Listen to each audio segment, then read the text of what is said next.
दिल्ली में लाखों किसान आंदोलन के साथ किसान बिल के खिलाफ जो जमा है, उनके लिए आज पूरे हिंदुस्तान में सबसे ज़्यादा अगर कोई पॉलिटिकल पार्टी आगे बढ़ के बोल रही है तो वो लाल झंडा ही है। ममता बनर्जी अपने आप को माँ माटी बानुस की बात करती है। नरेंद्र मोदी सबका साथ सबका विकास की बात करते हैं। अगर सबका साथ सबका विकास है तो किसान क्या सबके साथ नहीं है?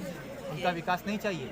ममता बनर्जी माँ माटी मानुस की बात करती हैं, तो आज किसान के लिए ममता बनर्जी क्या कर रही है? ये जो द्वारे सरकार है ना, ये द्वारे सरकार नहीं है, ये डरे डरे सरकार है, जो देश डर डर के सरकार काम कर रही है। ये वो तो कह रहे हैं कि लोगों के बीच सरकार पास में आके और आसानी से काम हो रहा है। जहाँ ममता बनर्जी खुद बोलती थी कि 100% काम हो गया है, और आज वो अपनी ही बात को कॉन्ट्रडिक्ट करके द्वारे द्वारे सरकार ले जाना पड़ रहा है। तो अगर 100% काम हो गया था तो फिर आज द्वारे द्वारे सरकार की क्या जरूरत है? दोनों बात वही कह रही है। इसलिए हम कह रहे हैं कि असल बात वो नहीं है, ये द्वारे द्वारे सरकार नहीं, ये डोरे डोरे सरकार है, डर डर के ये सरकार। जिला उत्तर दिनाजपुर ग्राम पंचायत शाहपुर 2 के कोना में कल एक ज्वाइनिंग सभा रखी गई, जिसमें शामिल अली इमरान रम्ज एमएलए विक्टर साहब भी मौजूद थे।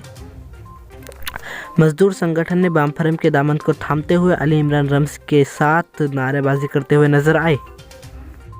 बात करें एमएलए विक्टर की, तो एमएलए विक्टर ने किसान आंदोलन किसान बिल पर भी बहुत बड़ा खुलासा किया है। साथ ही साथ ममता सरकार पर निशाना साधते हुए ममता सरकार के द्वारा चलाई गई द्वारे सरकार कैंपेन पर किया बड़ा खुलासा। तो चलिए सुनते हैं अब ताज़ा तरीन रिपोर्टों को। ये एक कमेटी बनी, जो लोग मुख्तलिफ पार्टियों में थे, और आज ये लोग फॉरवर्ड ब्लॉक का दामन थामे, फॉरवर्ड ब्लॉक में शामिल होकर आगे इस इलाके की सियासी लड़ाई, इस इलाके के नौजवानों की बेरोजगारी की परेशानी को दूर करने के लिए, किसानों को उसका हक मिले, हुकूमत आवाम के साथ इंसाफ करे, इन तमाम लड़ाइयों में फॉरवर्ड ब्लॉक का साथ देने के लिए ये लोग हमारे साथ शामिल हुए हैं। इसलिए मैं all India forward block party की तरफ से इन सब का शुक्रिया अदा करता हूं, क्योंकि जो नए साथी हमारे साथ जुड़े हैं, उनके आने से फॉरवर्ड ब्लॉक पार्टी, जो हम लोग एक परिवार की तरह चलाते हैं, एक परिवार है फॉरवर्ड ब्लॉक पार्टी हमारा, उस परिवार में आपका हम लोग खैर मकदम करते हैं, आप लोगों का वेलकम करते हैं।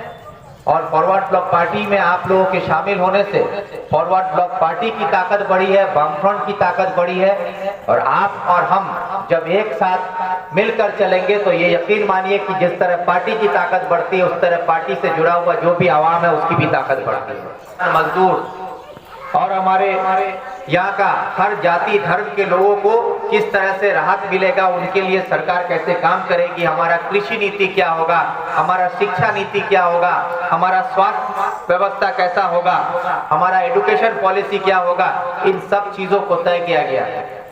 एक प्लानिंग कमीशन बनाया गया था नेताजी के जरिए, और उस प्लानिंग कमीशन के जरिए काम करने की एक सोच रखी गई थी कि देश आजाद होगा तो किस तरह से मुल्क में काम किया जाएगा।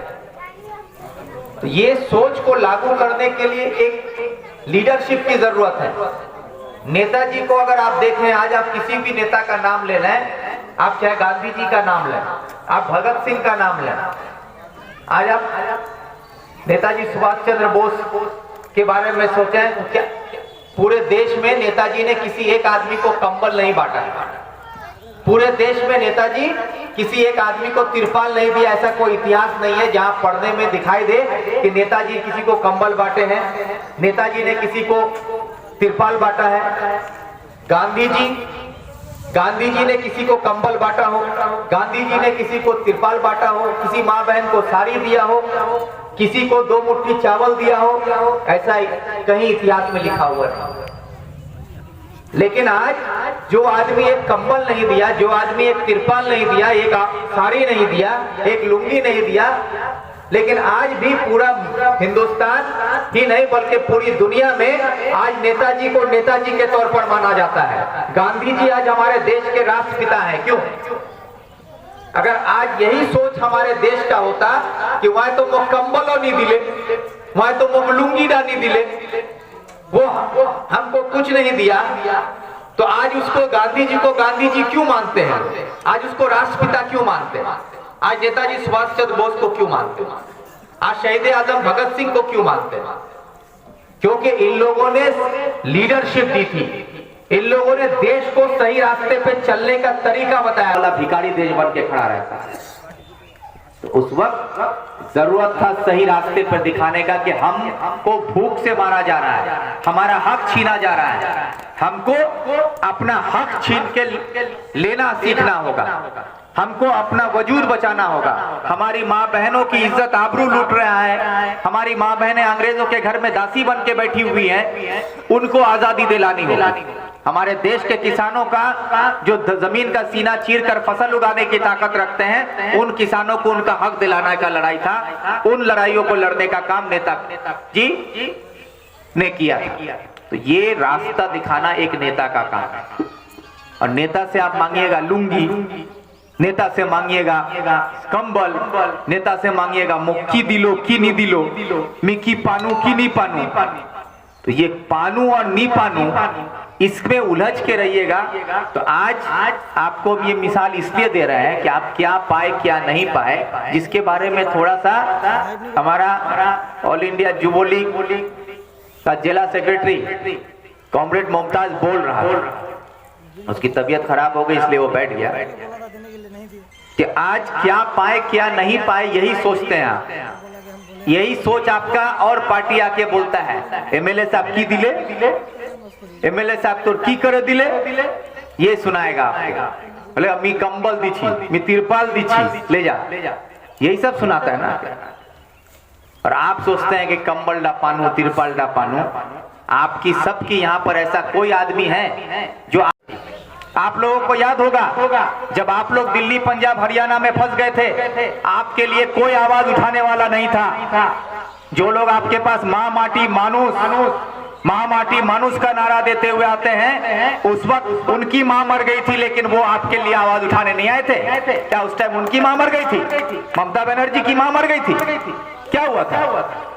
यही ममता बनर्जी उस टाइम कहने वाली कि बाहर थे कि कोनो परिযায়ী श्रमिक के आस्ते देवो ना, ओरा ट्रेने आसबे कोरोना एक्सप्रेस नहीं है। उस टाइम आप लोगों का नाम था कोरोना एक्सप्रेस, कि যারা বাইরে থেকে আসবে তাদের নাম ছিল করোনা এক্সপ্রেস, তো ওদেরকে বাংলায় ঢুকতে দেব না, ওরা कोरोना एक्सप्रेस হয়ে আসবে।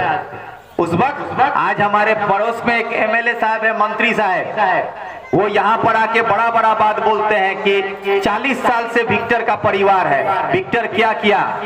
अरे तो रब्बानी साहब से पूछिए, जब पूरे इलाके के लोग फोन करते थे कि रब्बानी साहब हम लोग को घर वापस जाना है, तो यही गुलाम रब्बानी साहब फोन बंद करके रखता था, किसी का फोन नहीं उठाता था। किसी से बात हो गई, कर्नाटक में क्या करेंगे, हम केरला में क्या करेंगे। अरे तो विक्टर तो एक अकेला एमएलए चकलिया का, पूरे बंगाल में मेरा कोई मंत्री नहीं है, कोई एमपी नहीं है, पूरे हिंदुस्तान में मेरा कोई एमपी एमएलए मंत्री कुछ नहीं है, कहीं पर मेरा सरकार नहीं है। लेकिन उसके बावजूद जब ये खबर मिलने लगी कि मेरे इलाके के लोग फंसे हुए हैं दिल्ली में, मेरे इलाके के लोग फंसे हुए हैं पंजाब में, गुजरात में, हरियाणा में, अलग अलग शहरों में फंस चुके हैं, उनके पास खाने को नहीं है, पैसा नहीं है, उनका फैक्ट्री बंद हो चुका है, जो कारखाने में काम करते थे कारखाना बंद हो चुका है, जो जिस तरह का काम कर रहे थे सारा काम बंद हो गया है, उनका रोजगार नहीं है, उनको दिहाड़ी मिलता था दिहाड़ी बंद हो गया है, जिसको हफ्ता मिलता था हफ्ता बंद हो गया है। इंतजाम किया गया, अहमदाबाद में उनके लिए खाने पीने का इंतजाम किया गया, पहुंचवा के दिया। इस तरह से তার সমাধান খোঁজার জন্য আসে, কিন্তু গোলাম রব্বানির বাড়িতে ছাত্ররা গিয়ে ঘেরাও করছে যে আমার টাকা নিয়েছো, টাকা ফেরত দাও নালে চাকরি দাও। এই হচ্ছে গোলাম রব্বানির মন্ত্রীর অবস্থা।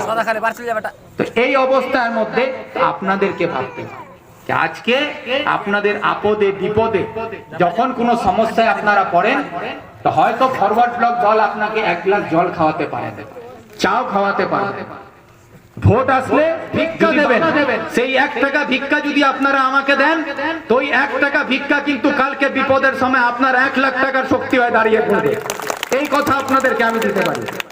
তো সেই লড়াই করতে গেলে পুঁজিবাদী শক্তির সঙ্গে, সাম্রাজ্যবাদী শক্তির সঙ্গে, সন্ত্রাসবাদী দলগুলোর সঙ্গে এই যে ধর্ম বিভাজনের রাজনীতি যারা করে তাদের বিরুদ্ধে আপনাদের সামনে যদি আমি বামফ্রন্টের এই লাল ঝান্ডা ছাড়া আমার কাছে কোনো অস্ত্র নাই।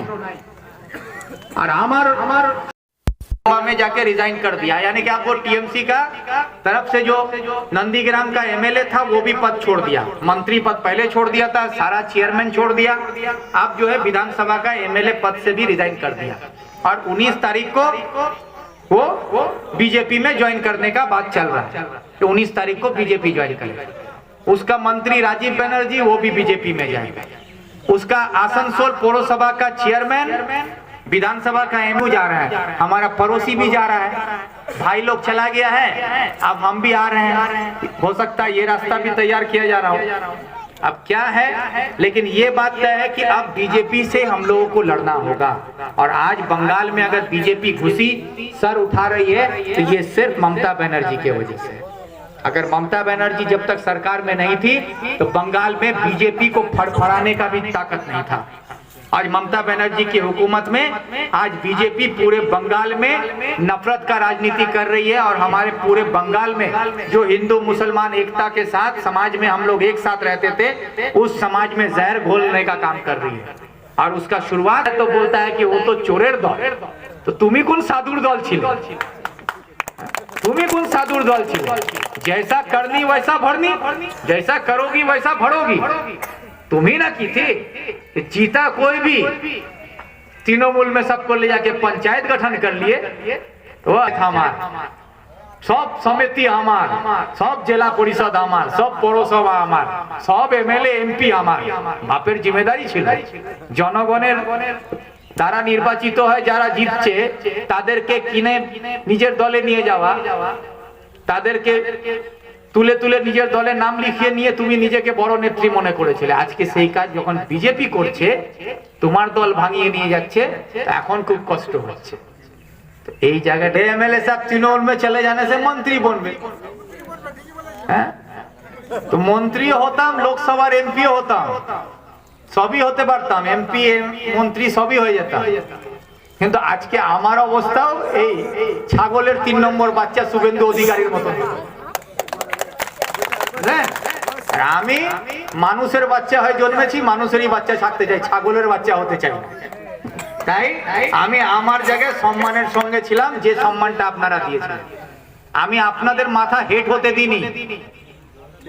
যারা গোলাম রব্বানীকে কংগ্রেসে জিতিয়েছিল, গোলাম রব্বানী যখন চলে যায়, আজকে অনেক কংগ্রেসি বন্ধুরা আছে গল্প করে, যারা আজকে বলে কি রব্বানী আমাদেরকে ঠগিয়েছে, রব্বানী আমাদেরকে ধোঁকা দিয়েছে, কিন্তু আপনারা কেউ আজকে মিটিং সফল হলো, আজকে জৈনিক প্রোগ্রাম সফল হলো, বিক্রম ভাই নেতৃত্বে লড়ছি লড়বো, বিক্রম ভাই নেতৃত্বে লড়ছি লড়বো, ইনকিলাব জিন্দাবাদ, সারা ভারতবর্ষ জিন্দাবাদ,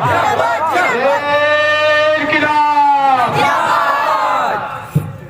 विक्टर भाई पक्के लो, विक्टर भाई तुम्हें आगे चलो, हम तुम्हारे साथ हैं, विक्टर भाई तुम आगे चलो, हम तुम्हारे साथ हैं, इनकलाब जिंदाबाद, जिंदाबाद, जिंदाबाद, मजदूर संगठन जिंदाबाद, जिंदाबाद, जिंदाबाद, मजदूर संगठन जिंदाबाद, जिंदाबाद, जिंदाबाद, गरीब मजदूर एक हो,